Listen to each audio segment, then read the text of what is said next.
Hi friends, ഇന്ന് അമൃതപ്പൊടി വെച്ചിട്ട് അല്ലെങ്കിൽ നേഴ്സറിപ്പൊടി വെച്ചിട്ട് വളരെ ടേസ്റ്റി ആയിട്ടും അതുപോലെ തന്നെ സോഫ്റ്റ് ആയിട്ടുള്ള ഒരു കേക്കിൻ്റെ റെസിപ്പിയാണ് നമുക്കിന്ന് നോക്കാവുന്നത്. കുട്ടികൾക്കും വലിയവർക്കൊക്കെ ഒരുപാട് ഇഷ്ടമാവുന്നതാണ്.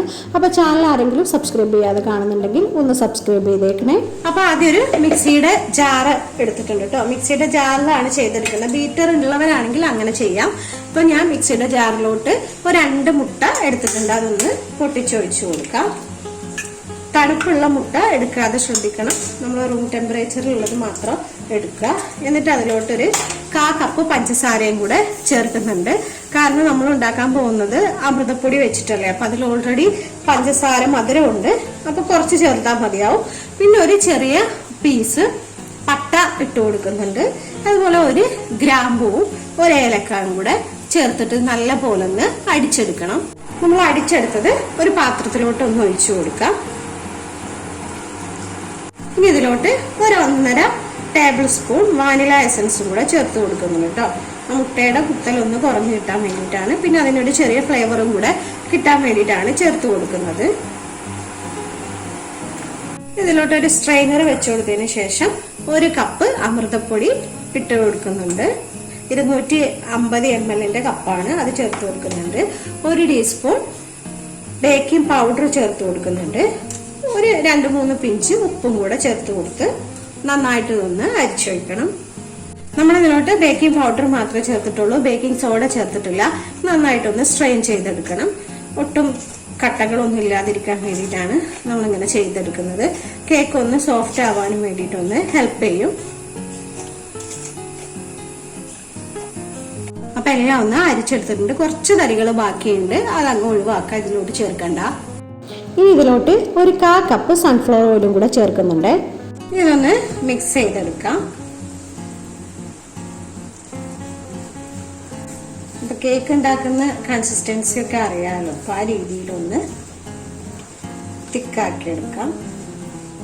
ഇതാണ് കേക്കിന്റെ ഒരു മിക്സിന്റെ ഒരു കൺസിസ്റ്റൻസി എന്ന് പറയുന്നത്. നമ്മളിങ്ങനെ ഒന്ന് ചെയ്തെടുക്കുമ്പോൾ ഇങ്ങനെ ഫോൾഡ് ചെയ്ത് വീഴുന്ന രീതിയിൽ വേണം മാവിരിക്കാൻ വേണ്ടിയിട്ട്. ഇതിന്റെ ബാറ്ററിന്റെ ഒരു കൺസിസ്റ്റൻസി അങ്ങനെയാണ്. ഇനി ഇതിലോട്ട് നമ്മൾ പ്രത്യേകിച്ച് ഒന്നും ചേർക്കുന്നില്ല.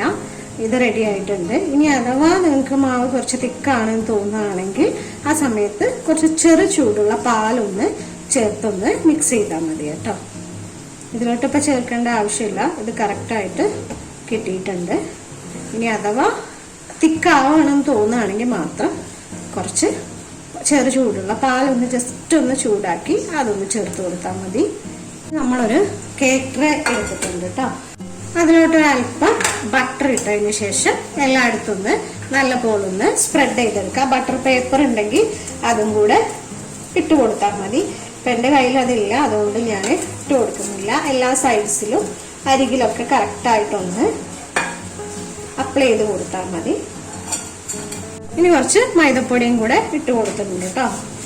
ട്രെയിൻ്റെ അടിയിലായിട്ട് നമുക്ക് ഇനി മിക്സ് ഇതിലോട്ട് ഒഴിച്ചു കൊടുക്കാം.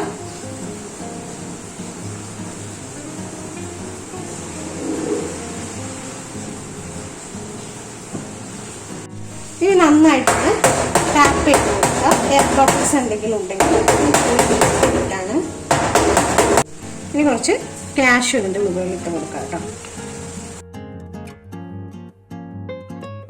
നമ്മൾ ഓവനില്ല, ചെരുവത്തിലാണ് നമ്മൾ വെക്കാൻ പോകുന്നത്. അപ്പോൾ ഒരു 10 മിനിറ്റോളം ഹൈ ഫ്ലെയിമിലിട്ട് നല്ല പോലെ ഒന്ന് ചൂടാക്കി എടുത്തതാണ്. ഇനി നമുക്ക് ട്രേ ഇതിലോട്ട് വെച്ചു കൊടുക്കാം. അപ്പോൾ പ്രീ ഹീറ്റ് ചെയ്തതുകൊണ്ട് കുഴപ്പമില്ല, നമുക്ക് പെട്ടെന്നായി കിട്ടുകയും ചെയ്യും. ആദ്യത്തെ ഒരു 5 മിനിറ്റ് ഹൈ ഫ്ലെയിമിലും ബാക്കി ഒരു 35 മിനിറ്റ് ലോ ഫ്ലെയിമിലും ഇട്ടിട്ട് വേണം നമ്മളിതൊന്ന് വേവിച്ചെടുക്കാൻ. ടോട്ടൽ ഒരു 40 മിനിറ്റോളം വേണ്ടി വരും. നമ്മൾ വെച്ചിട്ട് ഒരു 40 മിനിറ്റ് ആയിട്ടുണ്ട്. ഇനി ഒന്ന് തുറന്ന് നോക്കാം. ഇപ്പൊ കേക്ക് നല്ല പോലെ ഒന്ന് പൊങ്ങിയൊക്കെ വന്നിട്ടുണ്ട്. ഇനി ഒന്ന് ടൂത്ത് പിക്ക് വെച്ചൊന്ന് കുത്തി നോക്കുന്നുണ്ട് കേട്ടോ.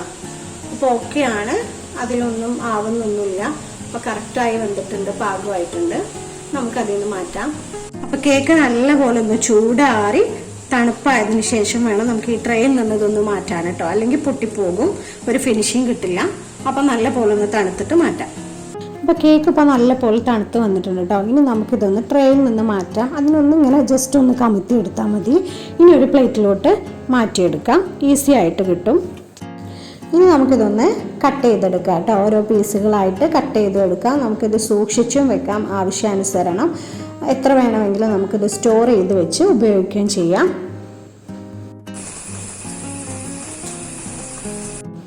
അപ്പോൾ കേക്ക് കാണുമ്പോൾ തന്നെ അറിയാം നല്ല സോഫ്റ്റാണ്.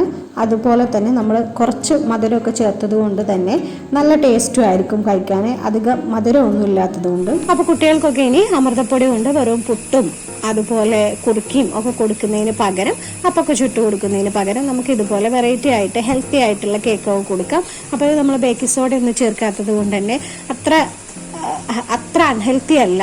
അപ്പോൾ അതുകൊണ്ട് വീട്ടിലെല്ലാവർക്കും ട്രൈ ചെയ്ത് നോക്കാം. കുട്ടികൾക്കൊക്കെ ഒരുപാട് ഇഷ്ടമാവും. സ്കൂളൊക്കെ വരുന്ന സമയത്ത് അവർക്ക് കൊടുക്കാൻ ഒരു വെറൈറ്റി ആയിട്ടുള്ള ഒരു ഈ കേക്കിൻ്റെ റെസിപ്പിയാണ്. അപ്പോൾ എല്ലാവർക്കും ഇഷ്ടമായിട്ടുണ്ടെങ്കിൽ ലൈക്കും കമൻറ്റും ഷെയറൊക്കെ ഒന്ന് ചെയ്തേക്കണേ. തീർച്ചയായിട്ടും ഒന്ന് ട്രൈ ചെയ്ത് നോക്കണേ, ഇഷ്ടപ്പെടും. അപ്പോൾ അടുത്ത വീഡിയോയിൽ കാണാം. Okay, thank you.